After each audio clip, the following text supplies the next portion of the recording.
ఒక క్లాస్మేట్. ఈ కథ పునాకి సంబంధించింది. ఆయుష్ అనే అబ్బాయి పునాలో డికే పార్టన్ కాలేజీలో మొదటి సంవత్సరంలో చదివేవాడు. అతని మిగతా కాలేజ్ ఎడ్యుకేషన్ కూడా డికే పార్టన్ కాలేజీలోనే జరిగింది. ఆయుష్ ఐఏఎస్ అవ్వాలనుకుంటాడు.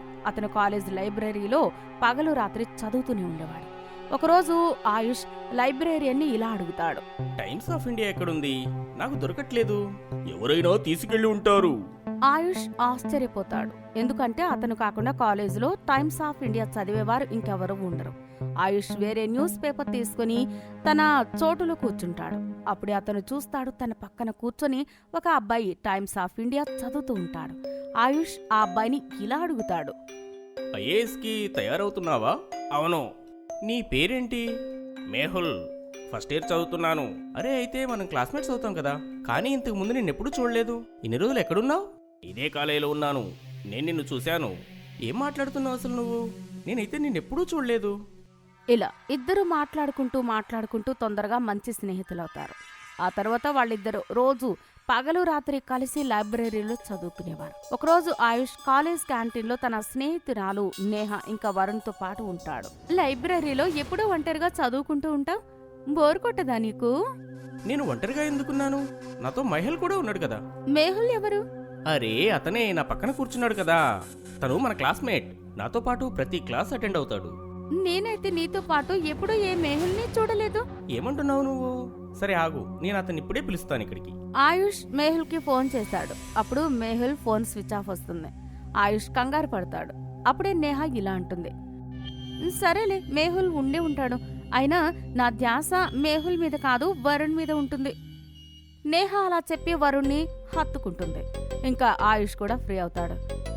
ఒకరోజు రాత్రి ఆయుష్ ఇంకా మేహుల్ లైబ్రరీలో చదువుకుంటూ ఉంటారు. చాలా రాత్రి అవడంతో లైబ్రేరియన్కి నిద్ర వస్తుంది. ఇంకా అతను ఆయుష్తో ఇలా అంటాడు,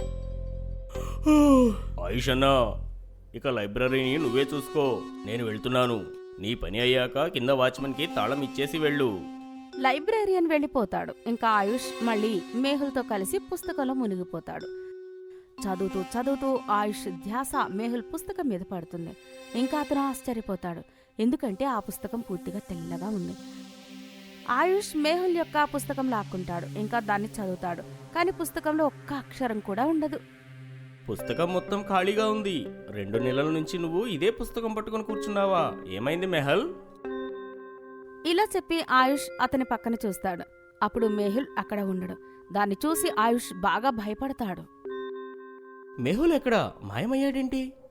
నేహ కూడా చెప్పింది తను మేహుల్ని ఇంతవరకు ఎక్కడా చూడలేదని. లైబ్రేరియన్ కూడా లైబ్రరీ బాధ్యతని నాకే అప్పగించాడు. అతను మేహుల్కి కూడా ఇచ్చి ఉండొచ్చు కదా. అసలు వీళ్ళందరూ మేహుల్ని ఎప్పుడూ చూడలేదా? నిజంగా మేహుల్ అనేవాడు ఎవడూ లేడా ఏంటి? ఈ పుస్తకం ఇంకా మేహుల్ మాయమవ్వటం, అసలు ఏం జరుగుతుంది? హఠాత్తుగా లైబ్రరీలోని అన్ని లైట్లు ఆరిపోతాయి. ఇంకా ఆయుష్ బాగా భయపడతాడు. అతను తన కళ్ళు మూసుకుంటాడు. ఇంకా లైట్ కోసం ఎదురు చూస్తూ ఉంటాడు. సడన్ గా లైట్ వస్తుంది. ఆయుష్ సంతోషిస్తాడు. అతను కళ్ళు తెరిచాడు. అప్పుడు అతను పక్కకి చూడగానే అతని గుండె ఆగిపోతుంది. అతని పక్కన మేహుల్ యొక్క భయంకరమైన భూతం కూర్చొని ఉంది. మేహుల్, అసలు ఇదంతా ఏమిటి? మేహుల్ కాదు, భూతాన్ని. నువ్వేదైతే చూస్తున్నావో దానికి కారణం ఎవరో కాదు, నువ్వే. నేనేం చేశాను నిన్ను? నువ్వే. నీ వల్లే నా జీవితం నాశనమయ్యింది. గుర్తు తెచ్చుకో, 1 సంవత్సరం క్రితం హెచ్ఎస్సి ఎగ్జామ్ జరిగేటప్పుడు నువ్వొక అబ్బాయిని చీటింగ్ చేస్తుంటే పట్టుకున్నావు కదా. ఇదంతా విని ఆయుష్ 1 సంవత్సరం వెనక్కి వెళ్ళాడు. అప్పుడే అతనికి బయాలజీ ఎగ్జామ్ గుర్తుకొస్తుంది. సార్, ఇతను చీటింగ్ చేస్తున్నాడు. ఏయ్, లేచి నిలబడు. Sorry sir, extremely sorry sir. 2 నిమిషాలు నువ్వు ఇక్కడి నుంచి వెళ్ళిపో, లేకపోతే హెచ్ఎస్సి ఎగ్జామ్ నుంచి నువ్వు రెస్టికేట్ అయిపోతావు. తెలుసా నీకు నేను ఎగ్జామ్ హాల్ నుంచి బయటికి రాగానే ఏం చేశానో? నీకెలా తెలుస్తుంది? నువ్వు ఎగ్జామ్లో బిజీగా ఉన్నావు కదా. నేను బిల్డింగ్ మీద నుంచి కిందకు దూకి చచ్చిపోయాను. ఇంకా నేను నిన్ను చంపడానికే ఇక్కడికి వచ్చాను. చూడు మోహల్, నేను తప్పు చేశాను. కానీ నువ్వు కూడా తప్పు చేసావు కదా. చీటింగ్ చేసావు కదా. చీటింగ్ చేయడం తప్పు కదా.